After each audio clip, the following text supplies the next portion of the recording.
Ang pagiging magulang ay isang adventure na puno ng saya at pangarap.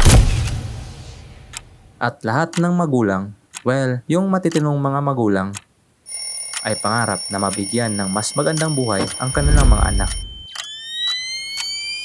Pero paano kung ang adventure mo ay may kasamang mabigat na hamon?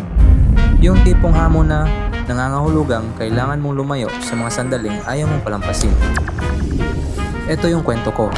Isang marino, tatay at taong lumalaban ng patas sa agos ng buhay. At kagaya ng karamihan na seaman at OFW, ito yung tanong na paulit-ulit naming kinakaharap.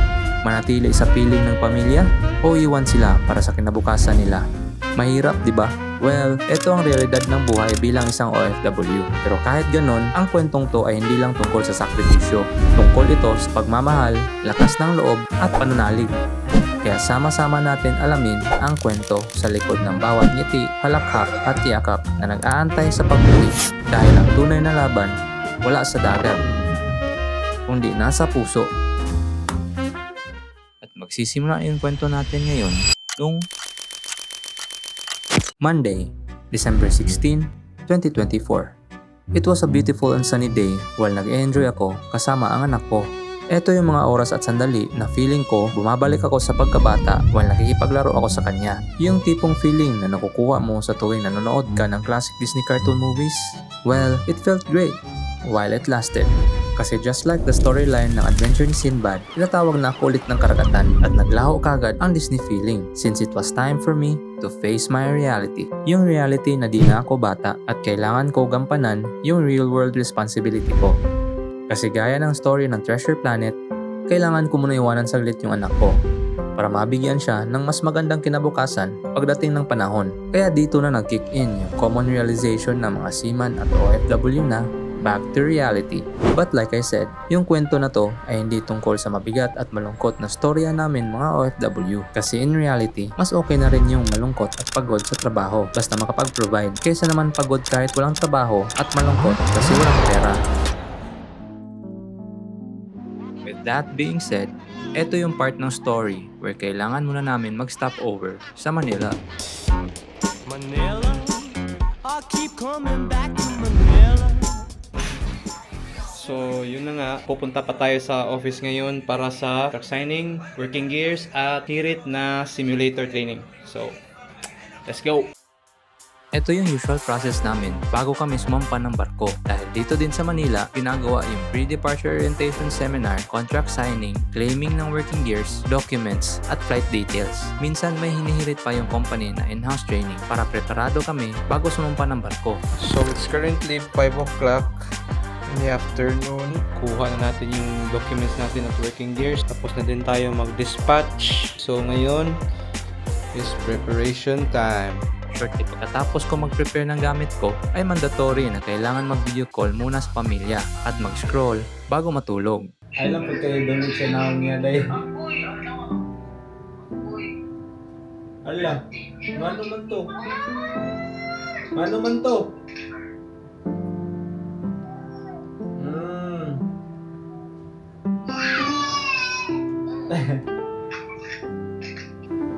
At ito yung part ng career namin na kahit ilang beses na namin na-experience ay mabigat pa rin sa pakiramdam. At yun ay pagpunta sa airport para umalis na sa Pinas at iwanan muna yung mga mahal namin sa buhay. Pero kahit ganun, di pa rin may pagkakaila na meron naman din excitement dahil alam namin nakikita na kami ng pera.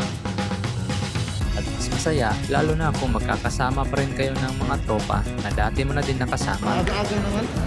Meron naka-online man eh. Hindi pala nababasa. Siya lang na, dispatch, siya lang mag-isa eh. Gas EV na daw siya ni dispatch eh. Ayun lang. Pwede na pag-uwi. Pwede na.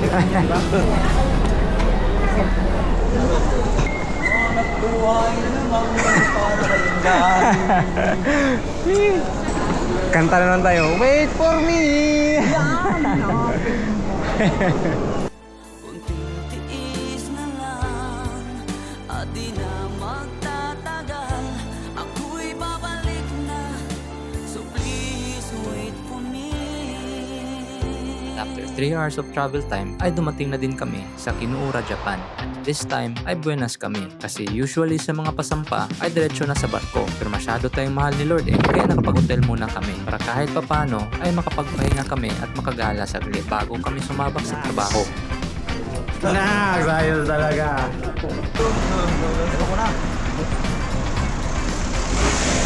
Sorry. Wala pa eh. Minto din siya, no? Mapinoy. Asa man ilang kondre. Green. Oh. Green. Ingat, mas karmi to.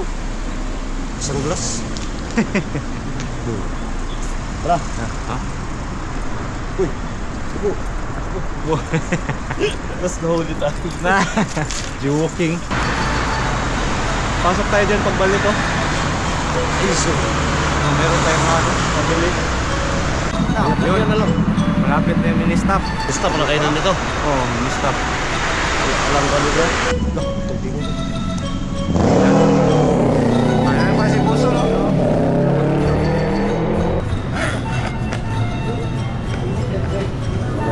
Lah, papainit ang oh. Uy. Papainit. Nice. Kano kaya to? Marami. Kaya mag-gawin ko sabi na. Maglamig. Kaya? Alam mo. Kani kay sa may itlog. Ayun, pwede yun bang ano? yan? O di ko tama lang 500 yan ako. Pwede yun magkape ka. 537. Pero pag ano, uminom mo naman. Pag magkape ka lang, pwede yun. Oh. Basta initin lang. Itin mo lang ba? Doon mo lang. Pakuluan din. Ito yung spicy, masarap mo. Tinapay. Ito na lang, may ano. Puro yung tiniram yan. Ha? Basta. Di, ano yan, ramen. Ito na lang oh. Saan yung nakuha mo? Yan, dyan oh. Sarap yun naman ang ramen. Yan ang nakakainin ko. Ah, ramen? Di ba ko ganyan? Di ba kasi yung iyo? Kasi Isa lang din yun na iwan eh. Oo, ramen. Ito, meron pero ano, yung tahong. ルートお願いします。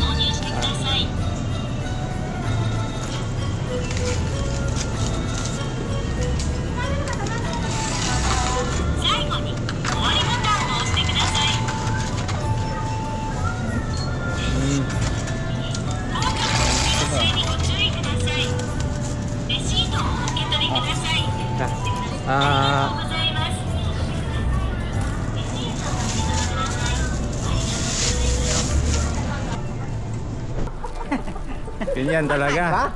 Tama yan, tama. Overseas. overseas. Di, may sinabi ka dati sa Ping May. Naalala ko dati yun eh. Logis, pero ng overseas. Ah, yan. Logis. Sabong lang. So, sabong pala. Yun. Open sesame. Okay. Sweet home. Buksan natin to.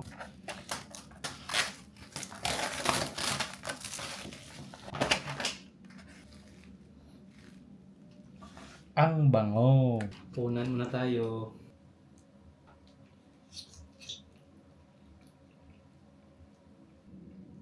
In fairness, masarap yung ano nila. Ready-made.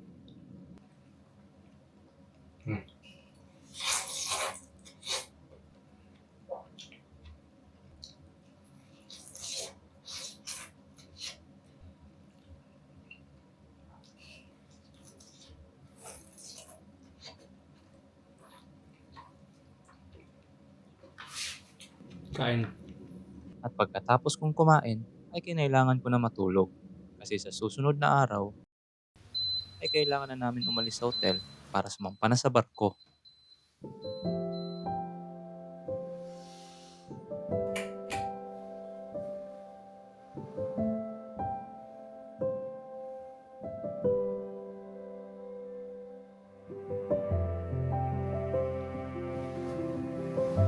Ano nga ba ang tunay na sukatan ng pagmamahal, lalo na yung pagmamahal ng isang magulang?